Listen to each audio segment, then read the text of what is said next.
Sana po. Madalas masakit ang paa, Sige po. hindi makatayo ng Try matagal. to jog. Jogging po kayo. Jog po, jog family. Jog. I-check niyo po. Hallelujah. Kumusta po? Alay, jog. Hindi niyo nagagawa. Gawin niyo po. Kumusta? Kumusta? Okay na? Okay na po. Palakpakan din si Lord. Glory to the name of Jesus. God bless you po. Bless you. Hallelujah. Saan yung nakapitid mo? Nandito sa probinsya. So gusto mong anong nangyari sa kanya? Si Bernardo Dumalisin. So hindi po siya makita kasi siya po, naoperahan siya.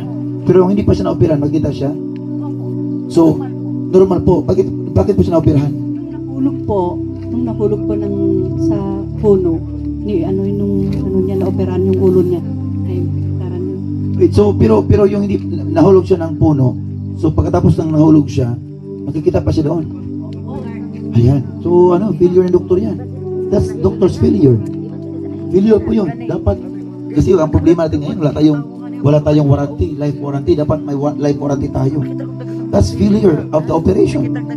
Pero dahil sa walang batas, kasi sa batas meron tinatawag ng lugomasi. Ano yung lugomasi? There's no crime if there's no law punishing it. Dapat ang mga senado at mga kongresista gagawa ng isang batas na may panungkalang, may pananagutan ang isang hospital pag yung taong napunta doon, paglabas mas lalong lumala yung problema natin ngayon dito sa Philippines. Kahit sa buong mundo, wala po tayong batas na parang kahit man lang basic na warranty po yun. Mas maganda pa yung ilaw. Pagpili mo, umilaw, pagdating mo sa bahay mo, hindi na umilaw, pwede mong papalitan. Yung electric fan natin, di ba? Ipaayos natin sa isang technician, pagdating sa bahay ay biglang nasira pa rin, may may warranty. Pwede maibalik natin doon sa kanila. Ang gumawa ng electric fan, ang gumawa ng ganitong klase mga bagay, walang warranty. Dapat may batas na yan. Kasi yun pagkasabihin pa ay dahil nag-collapse yung nerves mo. Sige, nag-collapse. Kaya po kami nagpapagamot. Di ba? Dapat ibalik yung bayad yan. Ito ang problema ngayon. Hindi po ganyan Kaya po, it's a big blessing. Nandito po ang ministering ito. Amen. Praise the Lord. So after the operation, yung kapatid mo is automatically hindi na makita. Anyway, we have our anointing water, okay? So mamaya po meron tayong konting orientation para po malalaman natin or maintindihan natin kung ano talaga ang nangyari sa ministering ito. And then I'm praying for you now, for your brother. Receive it in the name of Jesus. In the name of Jesus Christ.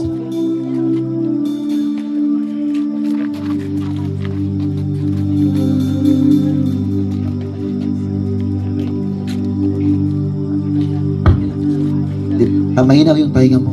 Mahina ngayon. Mahina yan. Mahina. At makalimutin po kayo. Okay. Mahina ang kanyang pandinig at minsan nakakalimot po siya.